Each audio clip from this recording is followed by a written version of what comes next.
Hello everyone, आप सभी का विकास एकेडमी में स्वागत है। आज हम क्लास 12 रसायन विज्ञान विषय का पहला लेसन विलयन पढ़ेंगे, जो कि बहुत ही इम्पॉर्टेंट चैप्टर आपके बोर्ड पेपर की दृष्टि से है। इसमें जो इम्पॉर्टेंट टॉपिक है उनको लिया जा रहा है, जो कि आपके पेपर में पूछे जाते हैं। इन टॉपिकों पे आधारित न्यूमेरिकल भी आते हैं। तो पहले हम इनके डिफिनेशन और फार्मूला इनको समझेंगे, फिर अगले वीडियो में इनके न्यूमेरिकलों को भी समझेंगे। तो हम आज बात करते हैं सबसे पहले विलयन सॉल्यूशन। विलयन है क्या? आपने इस चीज को आप क्लास 9th में भी पढ़े हो, 10th में भी पढ़े हो। 9th में आपने पढ़ा होगा विलयन कि दो या दो से अधिक पदार्थों के समांगी मिश्रण को विलयन कहते हैं।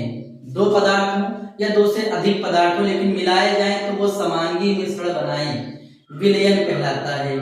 एग्जाम्पल के तौर पे जैसे पानी और चीनी का घोल बनाया जाता है शरबत, तो वह काहे का एग्जाम्पल कहलाता है विलयन का, क्योंकि समांगी मिश्रण के डिफिनेशन कही जाए तो समांगी मिश्रण क्या होता है कि वे मिश्रण जिनके अवयवों को अलग अलग ना किया जा सके और ना ही अलग अलग देखा जा सके, वे समांगी मिश्रण कहलाते हैं।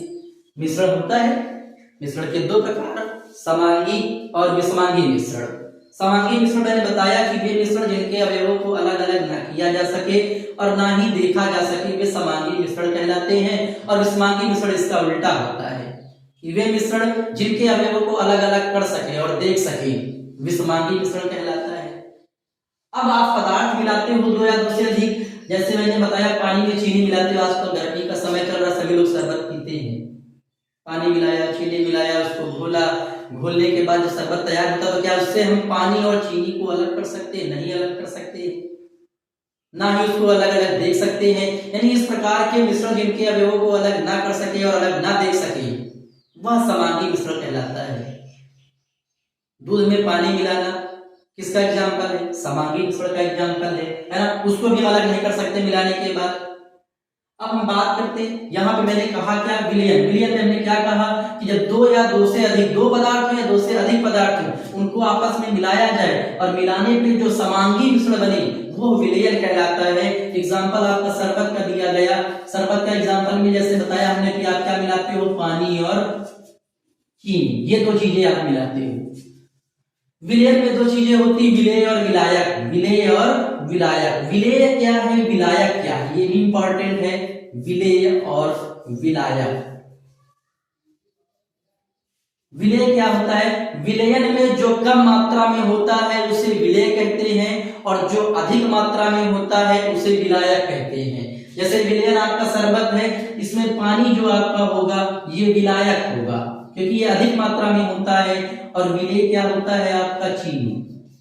तो विलयन में जो कम मात्रा में होता है उसे विलेय, जो अधिक मात्रा में होता है उसे विलायक कहते हैं।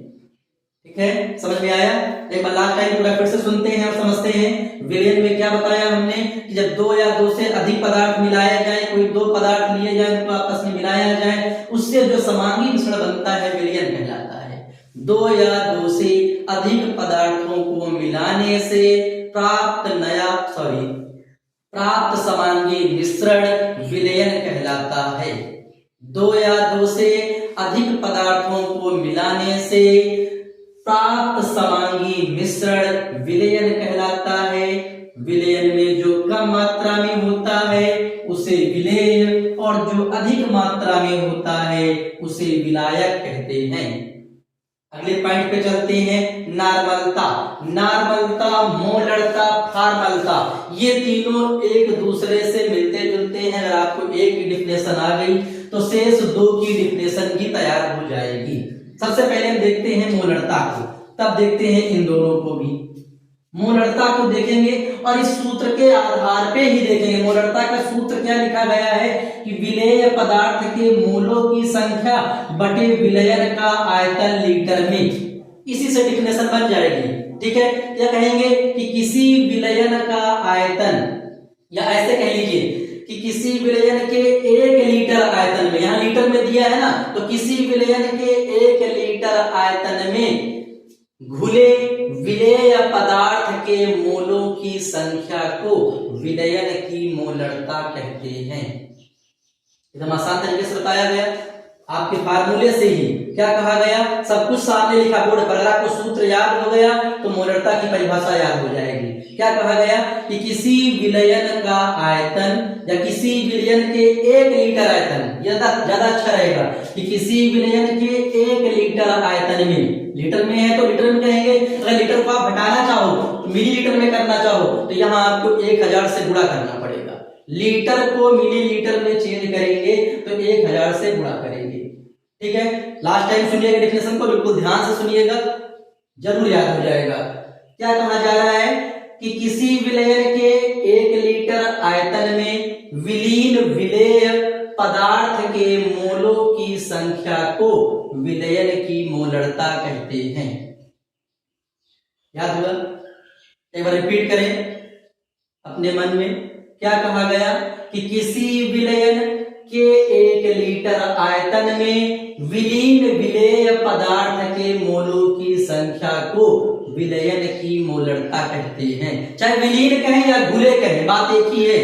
चाहे कहें विलीन विलेय पदार्थ के मोलों की संख्या या घुले विलेय पदार्थों की संख्या, बात एक ही है। अब इसी से हम इसको बिलोंग करते हैं आपके नॉर्मलता को। नॉर्मलता में पूरा वही है, बस जहां पे विलेय पदार्थ के मोलों की संख्या था वहां पे आ जाएगा विलेय पदार्थ के ग्राम तुल्यांकों की संख्या। सूत्र जरूर याद कर लें, सूत्र बहुत इंपॉर्टेंट, क्योंकि इन पर आधारित ही न्यूमेरिकल आते हैं।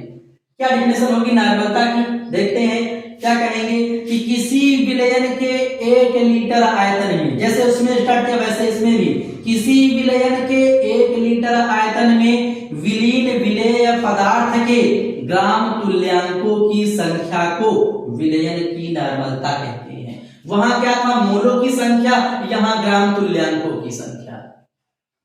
किसी विलयन के 1 लीटर आयतन में विलीन विलेय पदार्थ के ग्राम तुल्यांकों की संख्या को विलयन की नॉर्मलता कहते हैं। अब विलेय पदार्थ के ग्राम तुल्यांकों की संख्या का फार्मूला क्या होता है, भार बटे तुल्यांकी भार, W बटे E गुणे V। जो आयतन आपका था लीटर में, उसको हमने ml में चेंज किया तो यहाँ 1000 से गुणा कर दिया। पक्षांतर करोगे आप तो जो W आपका है यहाँ ये लिख सकते हो, W आपका इस तरफ आ जाए, क्रॉस मल्टीप्लाई करोगे इससे W और ये इधर गुणा में हो जाएगा ENV, और जो 1000 गुणा में वो कहाँ चला आया आपका भाग में चला आया, W बराबर ENV बटे 1000। अब लास्ट पॉइंट की बात करते हैं फार्मलता की। क्या की बात करते हैं, फार्मलता की। फार्मलता क्या है, ऊपर वाले से चाहे बिलोंग करो चाहे इससे, दोनों होता है सेम, सबके हर में सेम चीज लिखी है, अंश बदल रहा है, इसलिए डिफिनेशन में थोड़ा सा केवल परिवर्तन बाकी है। कैसा फार्मलता की डिफिनेशन होती है कि किसी विलयन के 1 लीटर आयतन में विलीन विलेय पदार्थ के ग्राम सूत्र द्रव्यमान की संख्या को विलयन की फार्मलता कहते हैं। क्या कहा गया कि किसी विलयन के 1 लीटर आयतन में विलीन विलेय पदार्थ के ग्राम सूत्र द्रव्यमान की संख्या विलयन की फार्मलता कहलाती है। ठीक है, इन सूत्रों को विशेष करके ध्यान दें, क्योंकि इन सूत्रों पर ही आपके न्यूमेरिकल होंगे। एक बार हम चारों डिफिनेशन एक साथ बता देते हैं, जिसको आप आसानी से समझ ले और अपने नोटबुक पे लिखना चाहें तो लिख लें। ठीक है, तो विलयन की डिफिनेशन क्या बताई गई कि 2 या 2 से अधिक पदार्थों के समांगी मिश्रण को विलयन कहते हैं। विलयन में जो कम मात्रा में हो उसे विलेय और जो अधिक मात्रा में हो उसे विलायक कहते हैं। नॉर्मलता, किसी विलयन के 1 लीटर आयतन में विलीन विलेय पदार्थ के ग्राम तुल्यांकों की संख्या को विलयन की नॉर्मलता कहते हैं। उसके बाद बात करते हैं मोलरता की। किसी विलयन के 1 लीटर आयतन में विलीन विलेय पदार्थ के मोलों की संख्या को विलयन की मोलरता कहते हैं। अब बात करते हैं फार्मलता की। किसी विलयन के 1 लीटर आयतन में विलीन विलेय पदार्थ के ग्राम सूत्र द्रव्यमान की संख्या को विलयन की फार्मलता कहते हैं। ठीक है। तो ये चारों की डिफिनेशन हो गई, ये चारों के फार्मूले, जो तीन आपके फार्मूले हैं, नॉर्मलता, मोलरता और फार्मलता। मोलरता में आपका इस्तेमाल हुआ विलेय पदार्थ के मोलों की संख्या। अगर यहाँ पे मोलों की संख्या की बात करें तो इसके भी सूत्र आप पढ़ लेंगे। मोलों की संख्या का फार्मूला होता है भार बटे अणुभार, भार बटे अणुभार, ठीक है। इसको भी आप पढ़ लेंगे। भार क्या होता है, जो आपका विलेय पदार्थ होगा उसका भार और उसी का अणुभार, ठीक है। तो ये चारों सूत्र जरूर याद कर लें, जिससे नेक्स्ट वीडियो में हम आपको न्यूमेरिकल कराएं तो आपको आसानी से समझ में आए, क्योंकि न्यूमेरिकल भी इन सूत्रों पर आधारित जो होते हैं बहुत इंपॉर्टेंट होते हैं, वो पेपर में पूछे जाते हैं, इसलिए इनके फार्मूलों को जरूर याद कर लें। Thank you for watching.